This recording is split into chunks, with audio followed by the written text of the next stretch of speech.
স্নেহ বড় বিষম বস্তু। নমস্কার বন্ধুরা, আমি শ্রাবস্তী। তো আজকে একটা ছোট্ট ভিডিও আপনাদের সাথে শেয়ার করছি। সেটা হলো একটা স্নেহ বিষম বস্তু। এই কথা বলছি কেন, এখন মা হওয়ার পরে বুঝেছি বস্তুটা শুধু বিষমই নয়, বিষমতরও বলা যেতে পারে। কেন এই কথা বলছি, আগে তো আমি আন্দামানে থাকতাম, 12 বছর সেখানে ছিলাম। আমার মা বাবার আমি একটিমাত্রই সন্তান। তো অনেক দুঃখ পেত, অনেক কষ্ট পেত এত দূরে আমি থাকি। তাই জন্য মাঝে মাঝেই যখন এখান থেকে কেউ যেত, কিংবা আমাদের কোনো পরিচিত লোক আন্দামানে যেত কলকাতার থেকে, ওর বাবার অফিসের কলিগ কিংবা কোনো পরিচিত, তো আমার বাবা না কলকাতায় গিয়ে সেই এয়ারপোর্টে বিভিন্ন ধরনের টুকিটাকি জিনিস যেটা আমি পছন্দ করি সেটা দিয়ে আসতো, আর আমি ওখান থেকে রিসিভ করে নিতাম। জিনিসটা যে খুব বেশি দামি এমন কোনো জিনিস নয়, হয়তো ঘরের তৈরি একটু ঘি, একটু আচার, কিংবা কোনো শাক পাতা, এইসব জিনিসগুলো। সেই জিনিসগুলো ওখানে পাওয়া যেত না সেটা বলবো না, পাওয়া যেত, কিন্তু তারপরেও খুব ভালো লাগতো। সে তো গেল অনেক দিনের কথা। এখন তো আমি এখানে সেটেল হয়ে গেছি। আমার বাবা মা যেখানে থাকে সেখান থেকে আমি যেখানে থাকি তার দূরত্ব খুব বেশি নয়, আধা ঘন্টা মতো হবে। তারপরেও না আমার মা বাবা যেন ভীষণই সাধারণ জিনিসগুলো নিয়ে ব্যতিব্যস্ত হয়ে ওঠে। এখন তো সবই হাতের কাছে পাওয়া যায়, সবই এখানেও সেম সব কিছু পাওয়া যায়।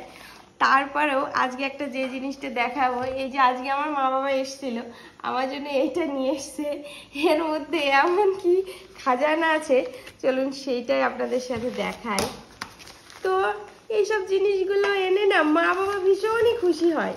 মা বলে কি, আমি বলছি যে কেন আনলে এইসব, বলছে বাড়িতে হয়েছে, তুমি খেতে খুব ভালোবাসো তাই জন্য নিয়ে আসলাম। কিন্তু এর থেকেও কিন্তু দোকানে এর থেকে অনেক ভালো ভালো জিনিস পাওয়া যায়। চলুন দেখাই কি সেই জিনিস। এই দেখুন, বাড়িতে ওলের ডাটা হয়েছে। আমি একটু বেশ এটার চচ্চড়ি খেতে খুব ভালোবাসি, তাই জন্য মা আবার এই কটা নিয়ে এসছে। তো এই যে সাধারণ, কিন্তু অনেক সময় সাধারণ জিনিসটা অসাধারণ হয়ে ওঠে এই স্নেহের জন্যই।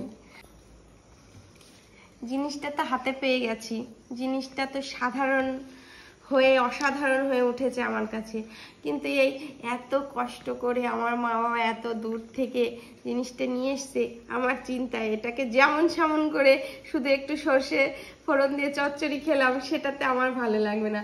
কর্তাকে আমি অর্ডার দিয়েছি, কালকে তুমি সকালবেলায় যাবে বাজারে গিয়ে দেখবে ইলিশ মাছ এসছে কিনা, ইলিশ মাছের মাথা দিয়ে এটার আমি বেশ একটা মাখা মাখা রান্না করব। আমাদের মধ্যে কিন্তু এই খাবারগুলো এরকম ভাবেই খাওয়া হয়। এক একজনদের খাবারের রীতিনীতি, স্টাইল সবকিছু আলাদা। আমরা এভাবে এগুলো খেতে বেশ পছন্দ করি। আর ছোটবেলায় না আমি ভাবতাম কি, এগুলোর গাগুলো দেখে যে ভীষণই ভয়ানক একটা জিনিস হবে, অনেক মানে গলা টলা চুলকাবে।